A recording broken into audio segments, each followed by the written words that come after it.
വാളയാറിലെ ആൾക്കൂട്ട കൊലപാതകം BJPയുടെ മേൽ കെട്ടിവെക്കാനാണ് ഇടത് വലത് മുന്നണികളും മാധ്യമങ്ങളും ശ്രമിക്കുന്നതെന്ന് BJP സംസ്ഥാന ഉപാധ്യക്ഷൻ C. കൃഷ്ണകുമാർ.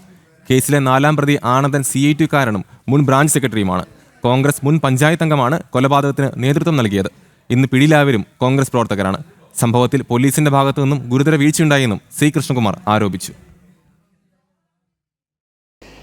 വളരെ ദൗർഭാഗ്യകരമെന്ന് പറയട്ടെ, ഈ സംഭവം ഉണ്ടായ ഉടനെ തന്നെ അത് ഭാരതീയ ജനതാ പാർട്ടിയും സംഘപരിവാർ സംഘടനകളുടെയും തലയിൽ കെട്ടിവെക്കാനാണ് ഇവിടുത്തെ പ്രധാന രാഷ്ട്രീയ പാർട്ടികളും അതുപോലെ തന്നെ ഒരു വിഭാഗം മാധ്യമങ്ങളും ശ്രമിച്ചത്.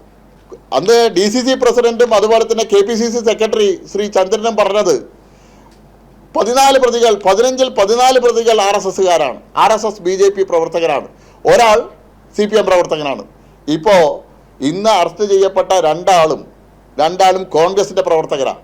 ശ്രീ വിനോദ് കാലാകാലങ്ങളായിട്ട് കോൺഗ്രസിൻ്റെ അവിടുത്തെ സജീവ പ്രവർത്തകൻ, ഈ കഴിഞ്ഞ തെരഞ്ഞെടുപ്പിൽ കോൺഗ്രസിന് വേണ്ടി എല്ലാ തരത്തിലുള്ള പ്രവർത്തനങ്ങൾക്കും നേതൃത്വം കൊടുത്ത ആൾ.